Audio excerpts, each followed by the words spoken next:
Olá, pessoal, e vamos a mais um podcast Glione, porque pensar dói, mas a alienação dói muito mais. Se inscreva, curta e compartilhe, porque assim você ajuda o trabalho do nosso canal.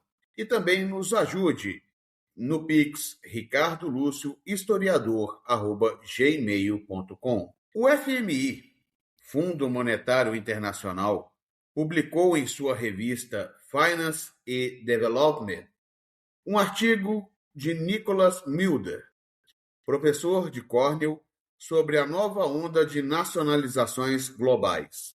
E o professor Rodrigo Medeiros, o mesmo que há menos de um mês usou Sócrates para dizer que o povo precisa ser tutelado pelas instituições, hoje publica na Gazeta um artigo citando o FMI para reconhecer que o Estado precisa intervir na economia. Deixem isso repousar por um momento.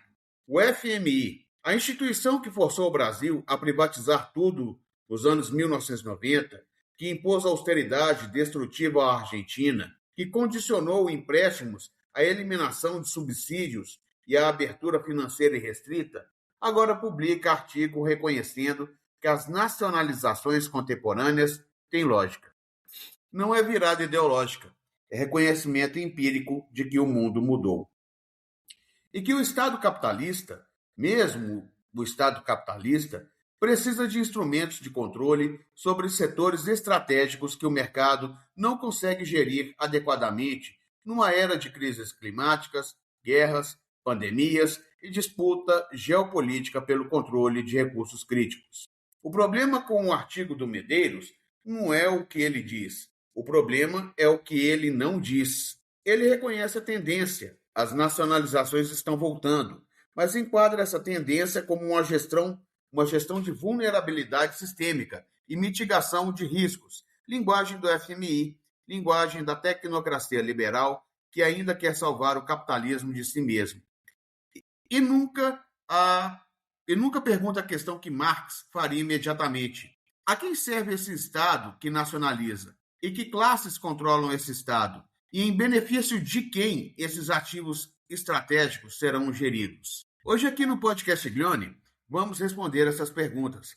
Com Marx para entender o Estado que nacionaliza, com Lenin para entender o imperialismo que força as nacionalizações defensivas, com Celso Furtado para entender a soberania que as nacionalizações podem ou não produzir, com Nikos Poulantzas para entender o Estado como campo de luta de classe, com Mesaros para entender que o capitalismo não consegue resolver suas crises com tecnocracia, com David Harvey para entender o capitalismo de Estado como resposta à crise estrutural, com Gramsci para entender quanto a nacionalização é transformismo e quando é ruptura. Bora entender. O artigo de Medeiros resume com precisão o que Mulder documenta.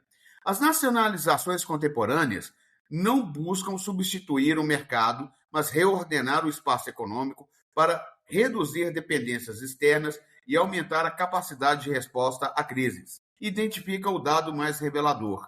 A lógica da segurança está superando a lógica da eficiência.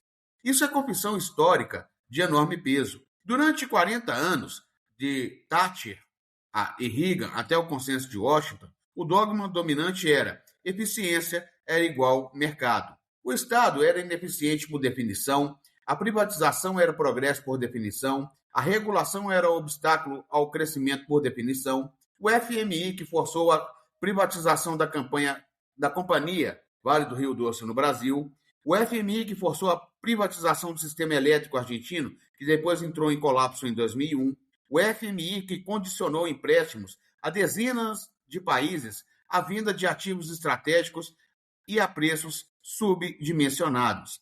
Esse mesmo FMI agora publica que a lógica da segurança está superando a lógica da eficiência. Lenin, em O Imperialismo, havia identificado que o capital monopolista, em sua fase mais avançada, tende à fusão com o Estado, não como retorno ao socialismo, mas como forma do capital usar o poder estatal para proteger seus investimentos e garantir sua reprodução.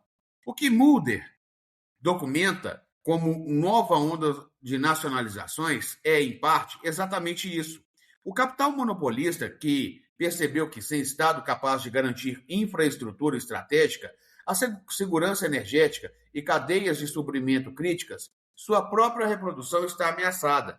E não é viragem à esquerda. É o capitalismo de Estado que Lenin havia previsto como forma de o capital preservar a si mesmo diante de suas próprias contradições. Aqui está o núcleo da análise marxista que o artigo de Medeiros evita sistematicamente. Marx, em O 18 Brumário e na crítica do programa de Gotha, mostrou que o Estado burguês, mesmo quando intervém na economia, mesmo quando nacionaliza ativos, não é instrumento neutro acima das classes. É instrumento que serve interesses de classes específicos. A questão decisiva sobre qualquer nacionalização não é o Estado está intervindo, mas qual Estado, controlado por qual classe, gerido em benefício de quem, com participação de quem nos processos decisórios. Petrobras de Vargas e a Petrobras, que foi criada para abastecer o Brasil de combustível a preço justo, e a Petrobras de hoje, que maximiza dividendos para acionistas privados e cobra gasolina a preço internacional, são ambas estatais, entre aspas, mas são instrumentos de classe diferentes.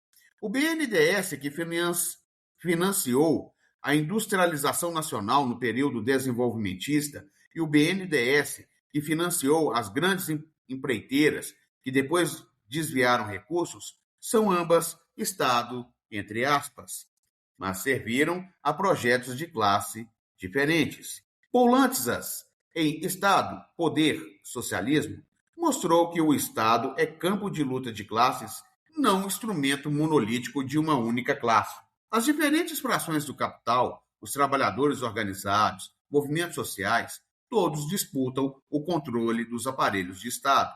E o resultado de cada nacionalização depende de qual força política controla o Estado que nacionaliza.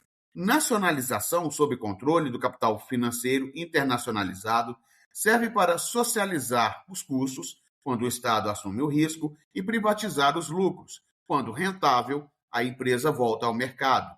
A nacionalização sobre controle de bloco histórico popular pode ser instrumento de soberania, de planejamento nacional, de redistribuição e de desenvolvimento. Gramsci chamaria isso de transformismo, a nacionalização que usa a linguagem de soberania, mas mantém a lógica de acumulação privada intacta. Celso Furtado, o mais importante economista do desenvolvimento brasileiro, autor de A Formação Econômica do Brasil e o Mito do Desenvolvimento Econômico, pensou a nacionalização não como fim em si mesmo, mas como instrumento de projeto nacional soberano.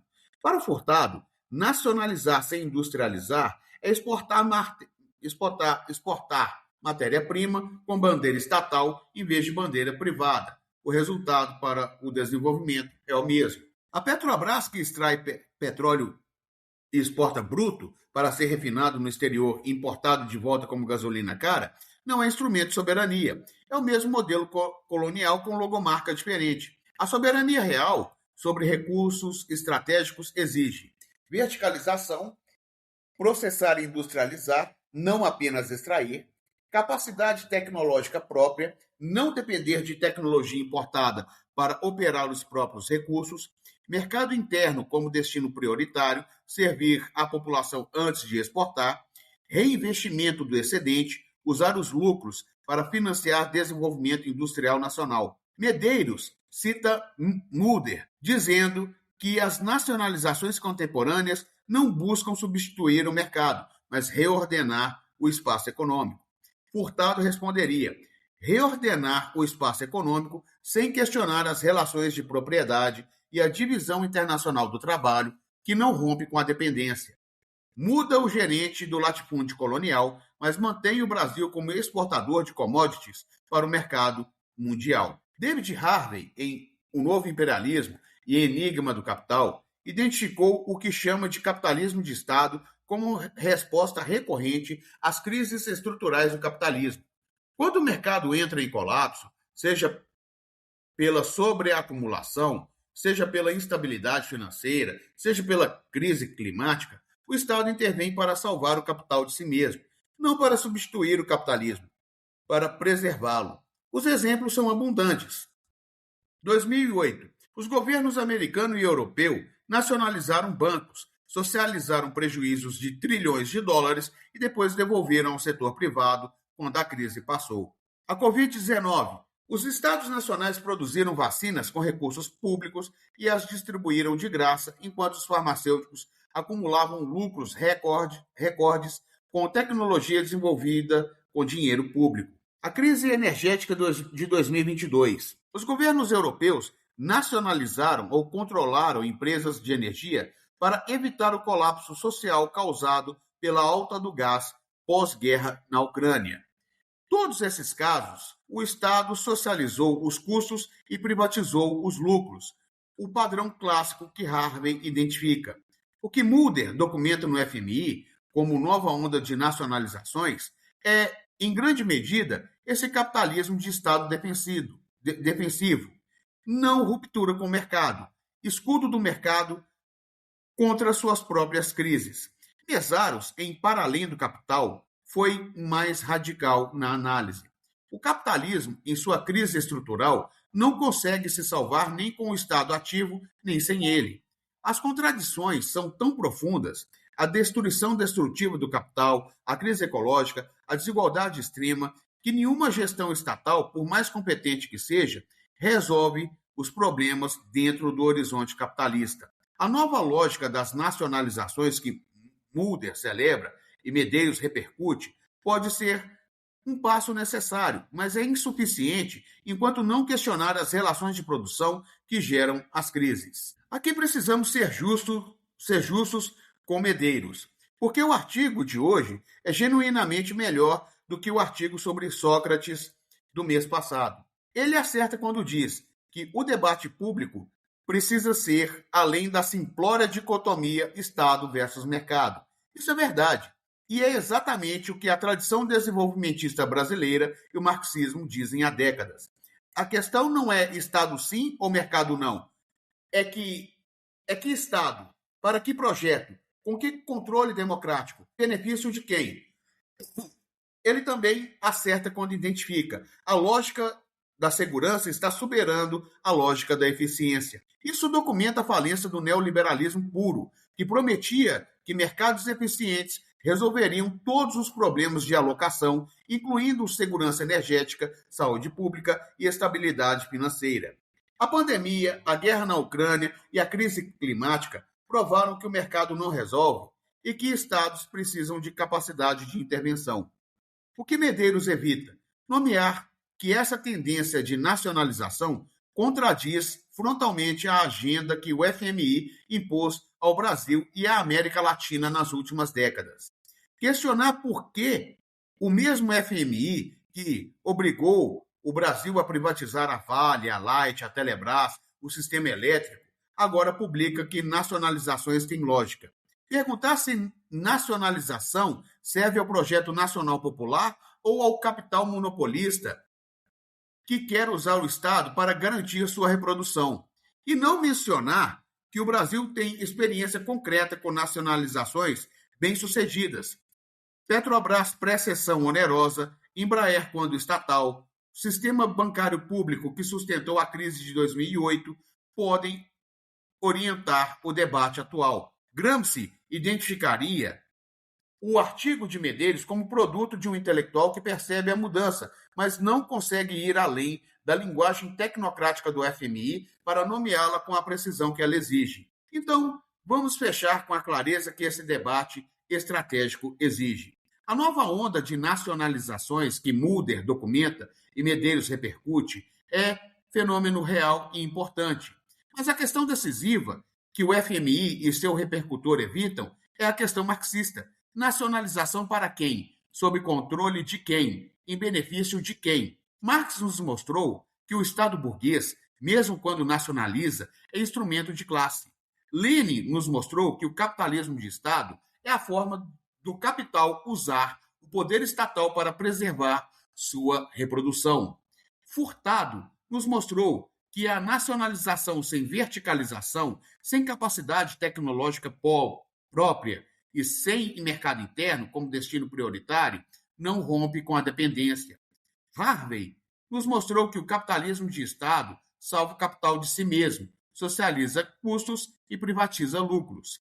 Mesaros nos mostrou que, dentro do horizonte capitalista, nenhuma gestão estatal resolve as contradições estruturais. Poulantzas nos mostrou que o Estado é campo de luta, que o resultado das nacionalizações depende de qual força política controla o Estado que nacionaliza. Gramsci nos mostrou que a nacionalização pode ser transformismo, linguagem de soberania com lógica de acumulação intacta, ou pode ser instrumento real de projeto popular se o bloco histórico que controla o Estado tiver orientação diferente. O Brasil de 2026 está num momento decisivo.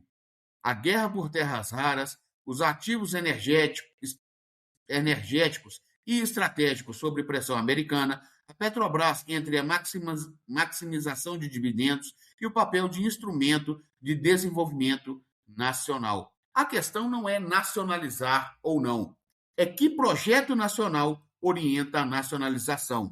E essa questão o FMI não vai responder. Precisa ser respondida pelos trabalhadores, pelos movimentos sociais e pelos intelectuais que pensam o Brasil a partir do Brasil, não a partir de Genebra.